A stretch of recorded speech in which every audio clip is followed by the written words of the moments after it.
देखें बच्चों, तो आज हमारा क्या है, अध्याय पहला है परिमेय संख्याएं, कक्षा 8 का है विषय गणित, तो 8 ग्रेड बुक से। ठीक है, तो देखें यहाँ पर क्या है, इसके एक एक करके हम सभी प्रश्न क्या है बोर्ड पर ही हल करेंगे।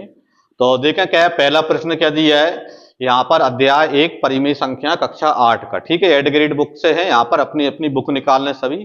तो शून्य के लिए निम्नलिखित में से कौन सा कथन सत्य है। ठीक है, 4 ऑप्शन आपको दे रखे हैं, इनमें से आपको बताना है कि शून्य के लिए कौन सा कथन सत्य है। नंबर 1 दिया है परिमेय संख्याओं के योग के लिए तत्समक। नंबर 2 दिया है परिमेय संख्याओं के घटाने के लिए तत्समक। नंबर 3 दिया है परिमेय संख्याओं के गुणा के लिए तत्समक। और नंबर 4 दिए परिमेय संख्याओं के विभाजन के लिए तत्समक। ठीक है, तो हमारा ऑप्शन कौन सा सही है, यहाँ पर ए वाला सही है, परिमेय संख्याओं के योग के लिए तत्समक। क्यों? क्योंकि यहाँ पर शून्य, यहाँ पर क्या है, योग के लिए तत्समक होता है। तत्समक मतलब ऐसी संख्या जिसे किसी भी संख्या में जोड़ें तो वही का वो नंबर आ जाए। ठीक है, तो जीरो क्या है, सभी क्या है परिमेय संख्याओं के लिए तत्समक है, क्योंकि जीरो में किसी भी नंबर को आप जोड़ते हो तो वही वो नंबर अपन को आता है। जीरो में 1 जोड़ो तो 1 आ जाएगा, जीरो में 4 जोड़ो तो 4 आ जाएगा। तो कहने का मतलब ये है कि जीरो क्या है, सभी संख्याओं के योग के लिए कैसा होता है, तत्समक होता है। तो ये वाला ऑप्शन अपना आंसर इसका हो जाएगा उसमें। ठीक है, फिर अगले प्रश्न पर चलते हैं। यहाँ पर दूसरी साइड लिख रहा है, सेकंड नंबर का क्वेश्चन। देखें क्या दिया है, 2/3 के समतुल्य परिमेय संख्या कौन सी है। 2/3 के समतुल्य मतलब यहाँ पर 4 ऑप्शन दे रखे हैं, इनको जब हम सरल करें तो वापस क्या आना चाहिए, 2/3 आना चाहिए। ठीक है, तो देखें ये तो 3/2 उल्टा है इसका, 4/9 ये कट ही नहीं रहा यहाँ पर। ठीक है, 4/6 तो ये देखें पर यहाँ पर इसके समतुल्य, क्योंकि 4/6 यहाँ पर आपको दे रखा है तो 2 से कट रहा है, 2 दूनी 4 और 2 3 6, तो क्या आ गया 2/3। तो यहाँ पर कहने का मतलब क्या निकला कि यहाँ पर 4/6 जो है वो 2/3 के समतुल्य है, क्योंकि जब हम क्या 4/6 को क्या सरल करते हैं तो वापस हमको 2/3 आ जाता है। समतुल्य मतलब बिल्कुल वैसा का वैसा यहाँ पर। ठीक है, तो इस प्रकार यहाँ पर इनको नोट कर लें, फिर अगले प्रश्न पर हम यहाँ पर चलते हैं यहाँ पर। ठीक है, कर लें जल्दी से नोट। देखें तो अगला तीसरा प्रश्न हमारा है, क्या दिया है, निम्नलिखित में से कौन सी संख्या अपने मानक रूप में है, स्टैंडर्ड फॉर्म में है। मतलब यहाँ पर मानक रूप से मतलब यह है कि जिसे और भी ना काट सकें, जिसे और छोटे रूप में ना कर सकें। ठीक है, तो यहाँ पर यदि आप देखें जैसे ए ऑप्शन है तो 20/30 है, तो 20/30 मानक रूप में नहीं है, क्योंकि यहाँ पर 20 में भी 10 का भाग जाता है और 30 में भी 10 का भाग जाता है, मतलब 10 से जी कट रहा है यहाँ पर। इसी प्रकार क्या है, बी वाला ऑप्शन 10/4 है, तो ये भी क्या है मानक रूप में नहीं है, क्योंकि 10 और 4 में 2 का भाग जाता है, 10 में भी 2 का भाग जाता है और 4 में भी 2 का भाग जाता है। इनमें कोई ना कोई कॉमन फैक्टर है यहाँ पर। ठीक है, इसी प्रकार यहाँ पर जैसे डी वाला ऑप्शन 6/3 दिया है, तो 3 का भाग 6 में जा रहा है, दोनों में मतलब 3 में भी जाता है और 6 में भी 3 का भाग जाता है, तो इसलिए ये भी नहीं है। तो मानक रूप में कौन से, यहाँ पर सी वाला 1/2, 1 और 2 में कोई भी कॉमन फैक्टर नहीं है एक के अलावा, क्योंकि एक को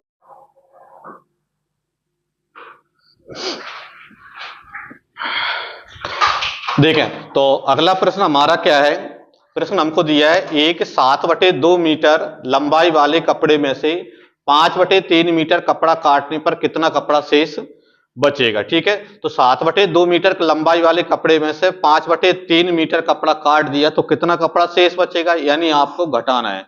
तो क्या करना है आपको, यहाँ पर 7/2 में से कितना घटाओगे आप, 5/3 यहाँ पर आप घटा दोगे। ठीक है, अब घटाओगे, जब भी आपको जोड़ना हो घटाना हो कोई से भी बटे वाली नंबर, तो सबसे पहले नीचे वाले नंबर को बराबर करते हैं, मतलब हर को समान करते हैं। तो इधर कितनी है 3 है और इधर कितनी है 2 है, तो इनका क्रॉस गुणा कर लो।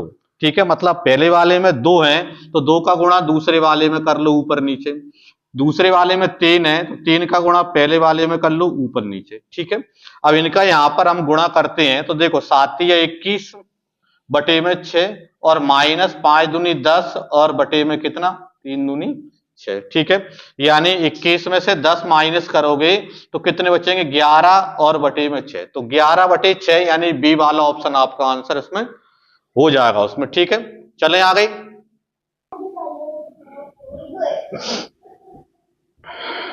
देखें तो अगला प्रश्न हमारा दिया है, 5वां प्रश्न है, एक आयताकार भूमि की लंबाई 7/2 मीटर और चौड़ाई एक आयताकार भूमि की लंबाई 17/2 मीटर और चौड़ाई 13/2 मीटर है। भूमि का परिमाप क्या होगा? परिमाप मतलब उसका पूरा एक घेरा कहलाता है। तो आयत का यहां पर हमको दिया है कि एक आयताकार क्या है, इस प्रकार की क्या है भूमि है, और इसकी क्या है लंबाई हमको दे रखी है 17/2 और चौड़ाई कितनी दे रखी है यहाँ पर 13/2 दे रखी है, और इसका परिमाप मतलब पूरा घेरा आपको निकालना है। ठीक है, तो आयत का जो परिमाप होता है उसका अपने पास एक फॉर्मूला होता है। आयत का परिमाप बराबर क्या होता है, 2 लंबाई प्लस चौड़ाई। ठीक है, ये आयत के परिमाप का फॉर्मूला होता है। ठीक है, अब इसमें आपको चूंकि यहां पर लंबाई भी दे रखी है और चौड़ाई भी दे रखी है, तो 2 लंबाई यानी कि 17/2 प्लस चौड़ाई यानी कितनी है 13/2। ठीक है, तो इसको करेंगे यहां पर 2। अब देखो दोनों के बटे में 2 है, इसलिए आपको क्या है हर बराबर करने की जरूरत नहीं है। तो 17 और 13 यानी कितने हो जाएंगे यहां पर 30 हो जाएंगे, तो 23/2। ठीक है, ये 2 से 2 कट जाएगा, यानी आपका आंसर क्या जाएगा 30 मीटर। ठीक है, तो इस प्रकार यानी बी वाला ऑप्शन आपका आंसर इसमें बन जाएगा उसमें। ठीक है, फिर इसी प्रकार अगला प्रश्न देखें। यहां पर हमको छठवां प्रश्न दिया है। छठवां प्रश्न क्या दिया है, -4/9 और -4/9 का मान ज्ञात कीजिए। ठीक है, यहां पर -4/9 प्लस -4/9 का मान क्या होगा, तो दोनों को जोड़ना है अपन को। तो यहां पर देखो दोनों के बटे में 9 है, तो 9 तो आप एक बार लिख लो। ठीक है, ऊपर -4 और -4 मतलब -8, तो इसका आंसर आपको कितना मिल जाएगा यहाँ पर -8/9 आपका आंसर इसमें हो जाएगा उसमें। ठीक है, चलें अगले प्रश्न पर देखें।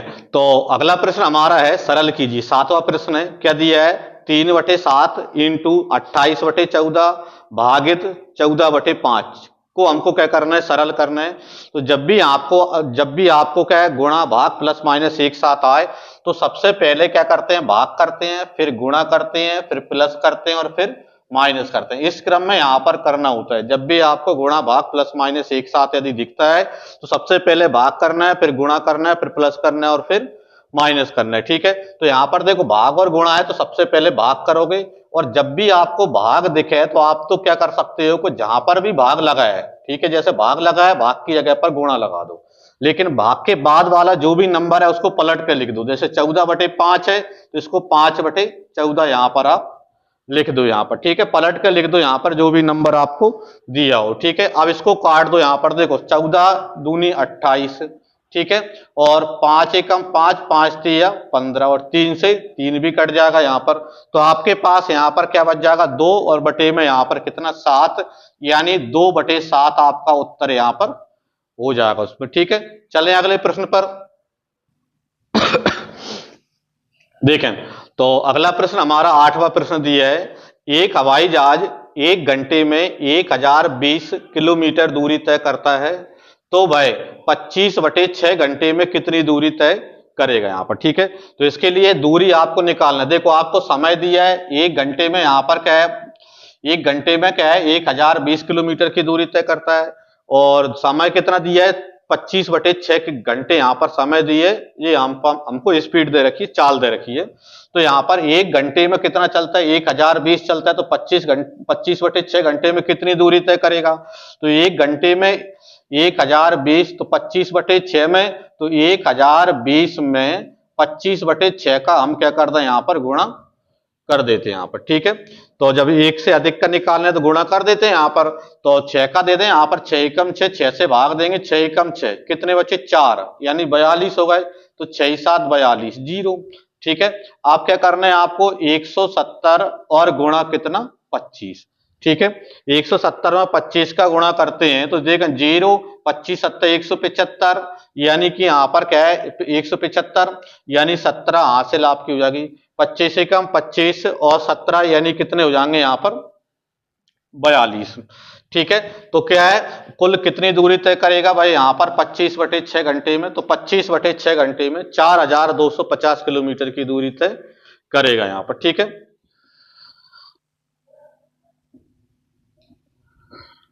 देखें। तो अगला 9वां प्रश्न हमारा है, वितरकता के उपयोग से निम्नलिखित का मान ज्ञात कीजिए। ठीक है, इसको यहां पर क्या है इसका वैल्यू हमको मालूम करना है। ठीक है, तो देखें यहां पर क्या दिया है 6/5 इंटू -13/12 प्लस 6/5 इंटू 5/12। अब यदि इसमें आप देखो तो यहां पर भी 6/5 है और यहां पर भी क्या है 6/5 है। तो वितरिकता के नियम से हम 6/5 को एक बार लिख सकते हैं। ठीक है, फिर ब्रैकेट के अंदर इधर क्या बचा, यहां पर माइनस का 3/12 और फिर प्लस है तो प्लस लगाओ और इधर कितने हैं 5/12, तो ये 5/12। 6/5 दोनों में थे इसलिए उनको एक बार लिख लिया, मतलब कॉमन ले लिया, ये व्यतिरिक्तता का नियम है। ठीक है, अब आप क्या करोगे 6/5 लिखा, यहां पर देखो माइनस का 3/12 प्लस 5/12, दोनों के बटे में 12 है। ठीक है, और 12 है तो देखें यहां पर 12 को आप एक बार लिख लो। अब देखो प्लस का 5 और माइनस का 3 जब अलग अलग चिन्ह के होते हैं तो घटते हैं, तो 5 में से 3 कम करेंगे तो कितने बच जाएंगे, 2 बच जाएंगे और प्लस के बचेंगे। क्यों, क्योंकि 5 और 3 में प्लस का नंबर बड़ा है। ठीक है, अलग अलग चिन्ह के जब होते हैं घटते हैं, और कौन सा चिन्ह लगाते हैं कि जो यहां पर बड़ा नंबर होता है उसका चिन्ह लेते हैं। ठीक है, तो 6 दूनी यहां पर कितना हो जाएगा, 6 दूनी 12 और बटे में 5 गुणा 12, तो 12 एकम 12 ये कट जाएगा, तो क्या बच जाएगा आपका 1/5। ठीक है, तो 1/5 आपका उत्तर इसका हो जाएगा। ठीक है, 10वां प्रश्न था हमारा, नोट कर लें इसको, स्क्रीनशॉट कर लें जल्दी से। ठीक है, फिर अगले प्रश्न पर चलते हैं। अगला प्रश्न देखा क्या दिया है, यदि एक 143/2 मीटर लंबे तार को बराबर बराबर लंबाई के 26 टुकड़ों में बांटा जाए तो प्रत्येक टुकड़े की लंबाई क्या हुई। तार की लंबाई कितनी है, 143/2 मीटर लंबा तार है और इसके 26 टुकड़े आपको करने हैं, तो एक टुकड़े की लंबाई क्या हुई। जब एक से एक का निकालना होता है तो भाग करते हैं और एक से अधिक का निकालना हो तो गुणा करते हैं यहां पर। ठीक है, तो सीधा सा इसका मतलब यह है कि 143/2 में आप किसका भाग दोगे, 26 का भाग दोगे। ठीक है, तो 143/2 में भागित कितना कर दी, 26। और अभी मैंने पिछले प्रश्न में ही बताया था कि जब भी भाग वाला आए तो भाग की जगह गुणा लगा दो, लेकिन उसके बाद जो भी नंबर है उसको पलट कर लिख दो, मतलब 26 है तो 1/26 यहां पर इसको लिख देते हैं। जब भी भाग आए कहीं पर भी तो आप ऐसा कर सकते हैं। ठीक है, अब इसको देखो 13 का भाग 26 में जा रहा है, 13 दूनी 26 और 13 का भाग 143 में भी जा रहा है, 13 एकम 13, एक बचा 13 एकम 13। तो इस प्रकार आपको ऊपर कितना मिला, यहां पर 11 गुणा 1 11 और बटे में 2 गुणा 2 यानी कि 4। ठीक है, अब 4 का भाग दोगे 11 में तो क्या आएगा, 4 दूनी 8, कितने बचे 3 बचे, दशमलव लगा देंगे 30 हो जाएंगे, 4 7 28, 4 5 20, यानी कितना हो जाएगा यहाँ पर 2.75 मीटर। ठीक है, तो यही अपना आंसर हो जाएगा कि यहाँ पर प्रत्येक टुकड़े की लंबाई क्या होगी, तो प्रत्येक टुकड़े की लंबाई 2.75 मीटर होगी। ठीक है, इसका स्क्रीनशॉट कर लें और फिर अगले प्रश्न पर हम चलते हैं यहाँ पर। ठीक है, कर लें जल्दी से स्क्रीनशॉट।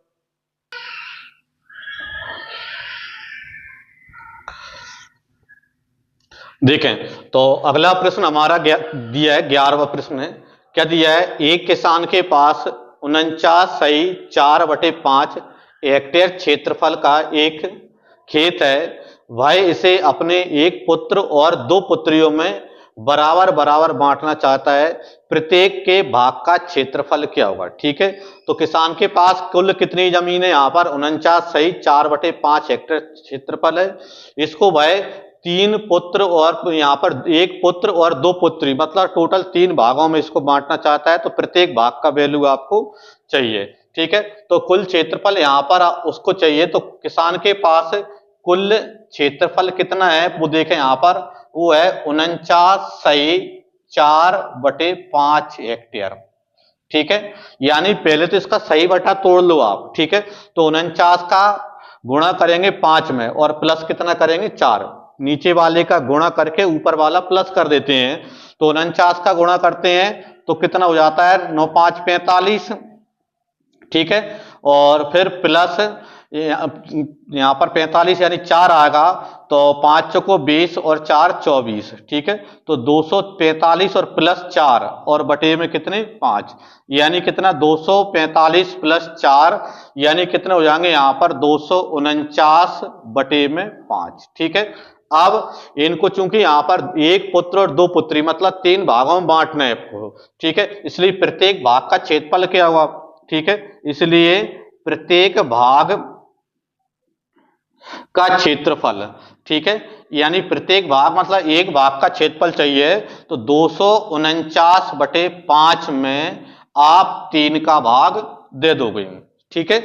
एक का चाहिए, यहां पर 3 का टोटल इतना है, तो एक का कितना होगा, 3 का भाग दे दोगे आप। तो क्या करेंगे, यहां पर 249 बटे कितना 5, और ये पलट जाएगा, मतलब 1/3 हो जाएगा, क्योंकि भाग की जगह गुणा लगा लेते हैं हम, ठीक है। फिर यहां पर आ जाएं तो देखें इसके बाद तो कितना बनेगा, यहां पर क्या है, तो 249 और बटे में, ठीक है। यहां पर कितनी है, 3 है, तो 3 का भाग जा रहा है पहले, तो 3 का भाग ही दे देता हूं मैं यहां पर, ठीक है। 3 से भाग देंगे, 3 1 8 24, 3 3 9, यानी कितना हो जाएगा यहां पर 83 और बटे में कितने 5। 5 का भाग दे दो यहां पर, तो 5 एकम 5, ठीक है। 3 बचे यहां पर, यानी कि 33 हो गए, 5 6 30, अब कितने बचे, 3 बचे, तो 3 बचे तो उनको ऊपर लिख लो, भाग किसका दे रहे थे, 5 का दे रहे थे, यानी कितना हो जाएगा यहां पर 16/3/5 हेक्टेयर। तो प्रत्येक का भाग कितना बनेगा, 16/3/5 हेक्टेयर, एक को यहां पर इतना मिलेगा, पुत्र या पुत्री, ठीक है। फिर अगले प्रश्न पर चलते हैं हम। देखें अगला प्रश्न क्या दिया है, क्या 1/2/3 का गुणात्मक प्रतिलोम 0.6 है, क्यों अथवा क्यों नहीं। तो 1/2/3 का गुणात्मक प्रतिलोम 0.6 है अथवा नहीं है, तो आप तो इसका क्या है, गुणात्मक प्रतिलोम निकाल के देख लो, ठीक है।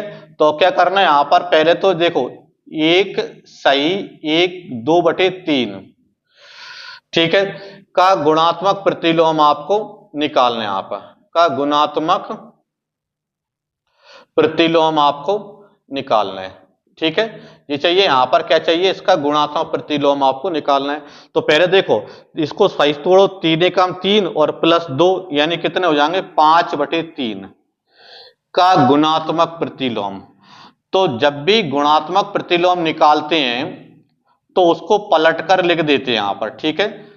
जैसे पहले तो इसको क्या सही बटा तोड़ लिया, 5/3 आया, अब 5/3 का गुणात्मक प्रतिलोम निकालोगे तो ये पलट जाएगा नंबर, मतलब ऊपर वाला नंबर नीचे आ जाता है, नीचे वाला नंबर ऊपर आ जाता है, यानी क्या हो जाएगा यहां पर 3/5, ठीक है। अब चूंकि इधर दशमलव में दिया है तो इसको आप दशमलव में चेंज करके देख लो, तो 5 का भाग देंगे 3 में नहीं जाएगा तो 0.30 हो जाएंगे, 5 6 30, मतलब कितना 0.6, और 0.6 ही उसमें लिखा है, तो इसका मतलब ये है कि ये गुणात्मक प्रतिलोम है। तो इसका आंसर क्या हो जाएगा, हाँ, ठीक है, क्योंकि उसने ये पूछा कि गुणात्मक प्रतिलोम है या नहीं है, तो हाँ है, क्योंकि इसका हमने निकाल कर उसको दिखा दिया कि गुणात्मक प्रतिलोम 0.6 ही आ रहा है, और उसने भी यही यहां पर पूछ रखा है यहां पर, ठीक है। तो अब आप क्या है, इसको क्या है नोट कर लें यहां पर।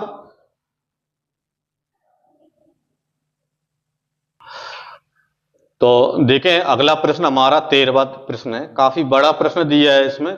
तो इसमें क्या दिया है, नीचे दी गई सारणी कुछ सामान्य पदार्थों के उन भागों को प्रदर्शित करती है जो पुनः प्रयुक्त किए जाते हैं, ठीक है। जैसे कागज का यहाँ पर 5/11 भाग पुनः प्रयुक्त हो जाता है, एल्यूमिनियम के डिब्बे का 5/8 भाग पुनः प्रयुक्त हो जाता है, इसी प्रकार कांच का 2/5 और अन्य पदार्थ 3/4 क्या हो जाते हैं, पुनः प्रयुक्त हो जाते हैं। अब इन्हीं के आधार पर हमको नीचे क्या है 2 प्रश्न दे रखे हैं, इनके आंसर आपको देने हैं।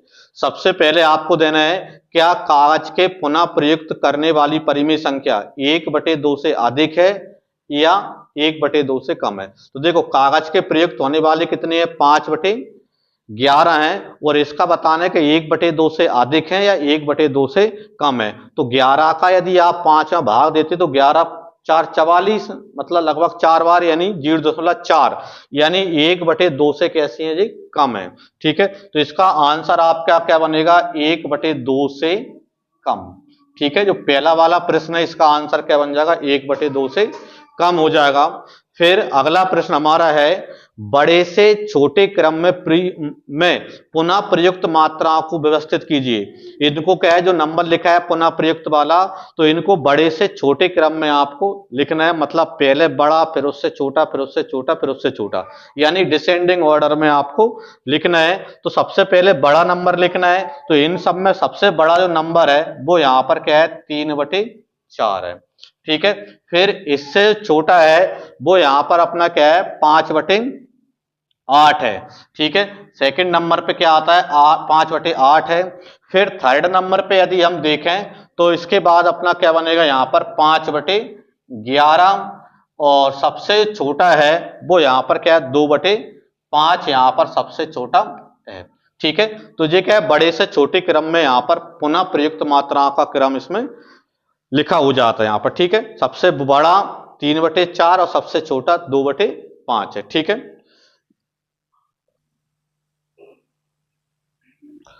देखें तो देखें अगला प्रश्न 14वां प्रश्न हमारा है, 3 विद्यार्थी ए, बी और सी अपने घर से विद्यालय के लिए क्रमशः 5/4 किलोमीटर, 3/4 किलोमीटर और 7/3 किलोमीटर की दूरी तय करते हैं। इसके बाद इसी पर आधारित दो प्रश्न हमको दे रखे हैं। पहला प्रश्न दिया है विद्यार्थी ए और बी की दूरियों का अनुपात क्या होगा, और दूसरा प्रश्न दिया है सबसे ज्यादा दूरी किस विद्यार्थी द्वारा तय की गई, ठीक है। तो देखें यहां पर पहला वाला प्रश्न का हल हम यहां पर देखते हैं। तो पहला प्रश्न क्या दिया है ए और बी की दूरियों का अनुपात, तो ए कितनी दूरी तय करता है 5/4 अनुपात लगा दो। बी कितनी दूरी तय करता है 3/4 तो 3/4 लिख दो, ठीक है। अब इसमें देखें यहां पर बटे में दोनों के 4 है तो 4 से तो 4 कट जाएगा, यहां पर आपके पास क्या बच जाएगा 5/3, तो 5/3 आपका आंसर इसमें हो जाएगा, ठीक है। फिर अगला प्रश्न देखें यहां पर सेकंड नंबर का क्या दिया है सबसे ज्यादा दूरी किस विद्यार्थी द्वारा तय की गई, ठीक है। अगला प्रश्न हमारा क्या है कि सबसे ज्यादा दूरी किस विद्यार्थी द्वारा तय की गई, तो देखें यहां पर ए ने 5/4, बी ने 3/4 और सी ने 7/3, ठीक है। तो दूरी सबसे ज्यादा किस द्वारा तय की गई, तो तीसरी वाली है सबसे बड़ा नंबर 7/3, क्योंकि ये 2 से अधिक है, 3 दूनी 6, 2 से बड़ा है, ये 1 से छोटा है और ये 1 से बड़ा है। तो सबसे बड़ा यहां पर कौन सा नंबर है तीनों में 7/3। तो किस विद्यार्थी द्वारा सबसे अधिक दूरी तय की गई, तो तीसरे विद्यार्थी द्वारा, यानी आपका आंसर हो जाएगा सी, ठीक है। तो इस प्रकार अपना क्या है यहां पर ये प्रश्न कंप्लीट हो जाता है, ठीक है। और इसका स्क्रीनशॉट यहां पर आप कर लें उसमें, ठीक है।